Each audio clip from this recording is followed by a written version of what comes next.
یہاں مفسرین نے ایک بات لکھی ہے اس آیت کے تحت کہ فرمایا جو زمین پہ چلنے والا ہے اس کا رزق اللہ کے ذمے.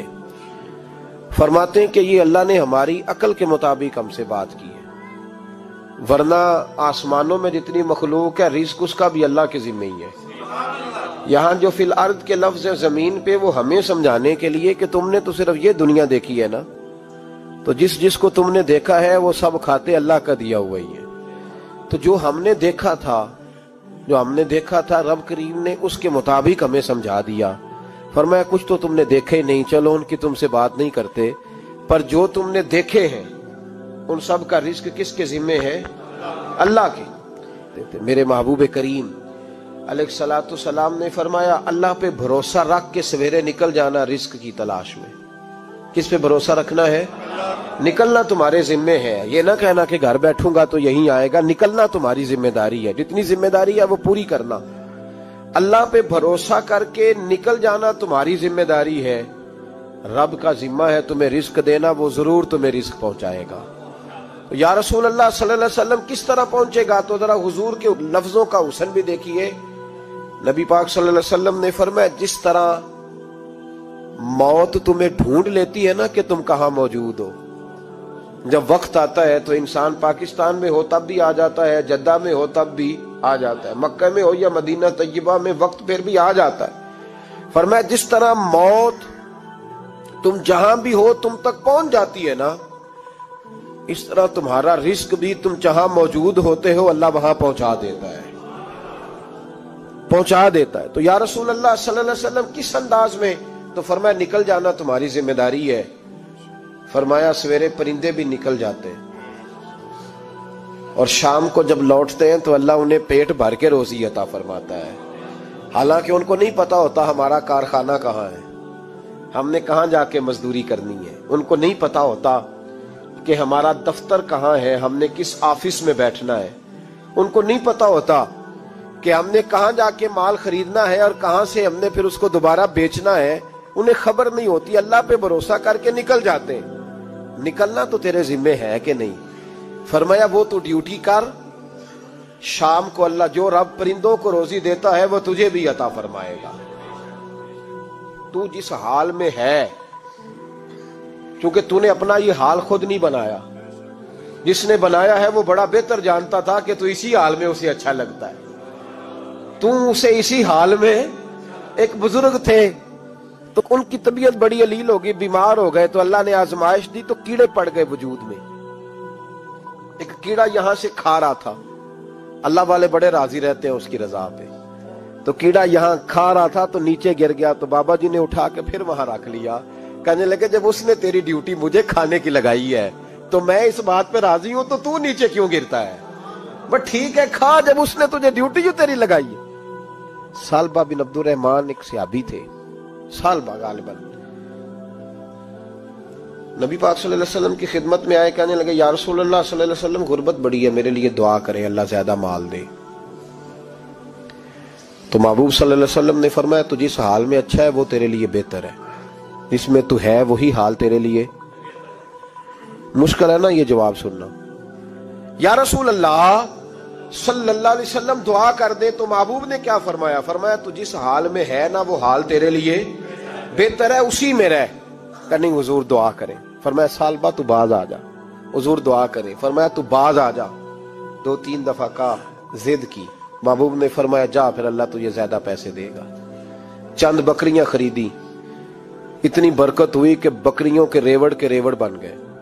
پھر کچھ بکریاں بیچ کے گائے خرید لی، ان کے بھی ریوڑ ہو گئے. پھر کچھ اونٹنیاں لے لی، ریوڑ ہی ریوڑ. پہلے 5 وقت مسجد میں آتے تھے، اب فجر اور عشاء رہ گئی. پھر مال زیادہ ہوا تو مدینے شہر میں کوئی جگہ ہی نہیں، مدینے سے باہر حویلی خریدی. پھر جمعہ ہی رہ گیا، جمعے کے جمعے آتے. زکوٰۃ کا حکم آیا. میرے نبی کریم علیہ السلام نے حضرت ابو ہریرہ کو بھیجا. فرمایا جا اسے کہہ تیری زکوٰۃ بنتی ہے 2.5%.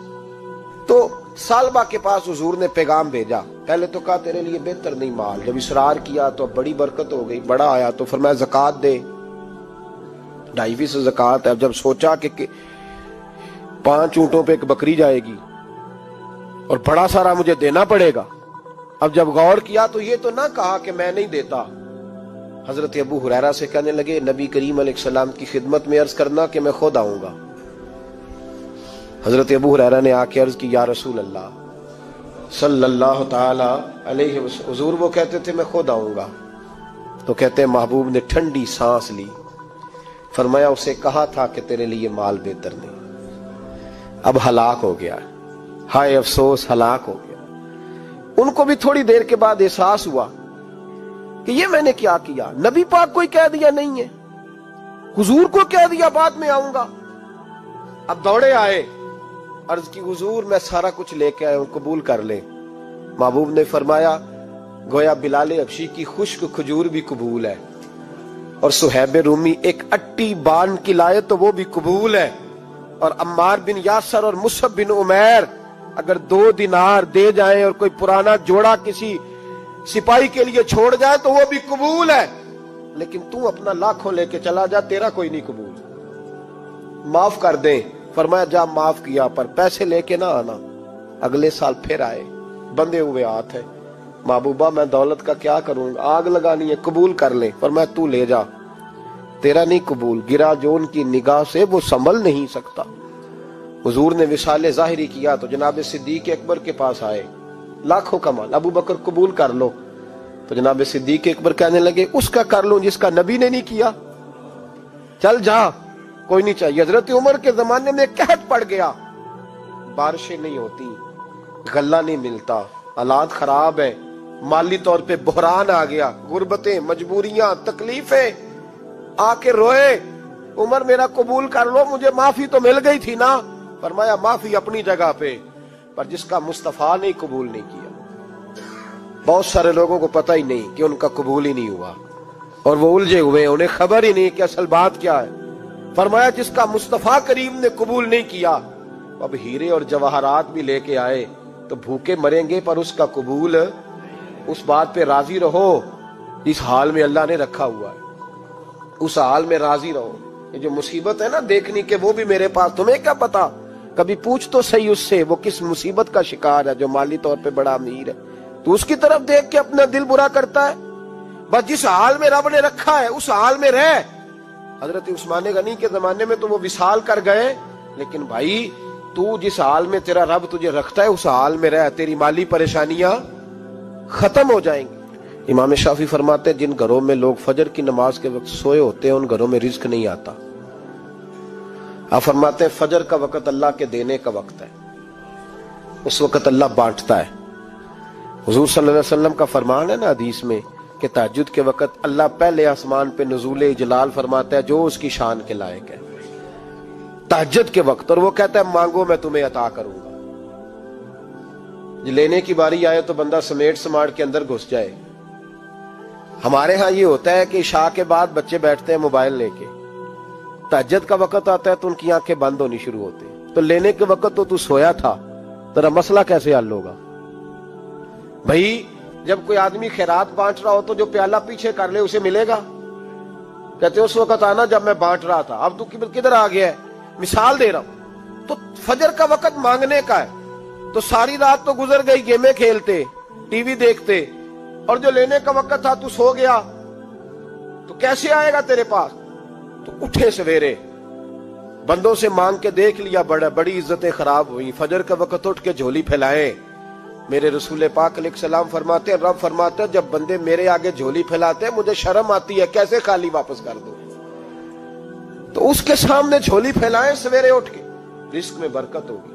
اور پھر ایک اور بات، 5ویں بات، رزق میں تنگی اس وقت ہوتی ہے جب ہم مال غلط جگہ پہ خرچ کرتے ہیں۔ اللہ مال دیتا ہے اپنے فضل سے، اور جب ہم اسے ضائع کریں، مثال دیتا ہوں، میرے پاس ایک شخص نے آ کے کہا حضرت جی بچی کی شادی ہے، یا میرا گھر میں کوئی بیمار ہے، یا بڑی آزمائش ہے، 10,000 کی ضرورت ہے، میں نے تھما دیا اس کو، پھر مجھے بعد میں پتا چلا کہ اوہو وہ تو عیاشی کر رہا ہے پیسوں سے، وہ تو چلا گیا کہیں گھومنے اور فلاں ہوٹل میں، مہنگے ہوٹل میں بیٹھ کے کھانا کھا لیا، تو میرے دل پہ کیا گزرے گی؟ اس شخص کے بارے میں بلا مثال و بلا تشبیہ سمجھانے کے لیے اللہ نے مال دیا فضل سے، اور اگر عیاشیوں میں لگا دیا۔ صوفیاء فرماتے ہیں کہ اگر ایک دھیلا تو حرام جگہ پہ خرچ کرے نا، ایک دھیلا، تو 1,00,000 دینار کی برکت تیرے گھر سے اٹھ جاتی ہے، ایک دھیلا حرام جگہ پہ۔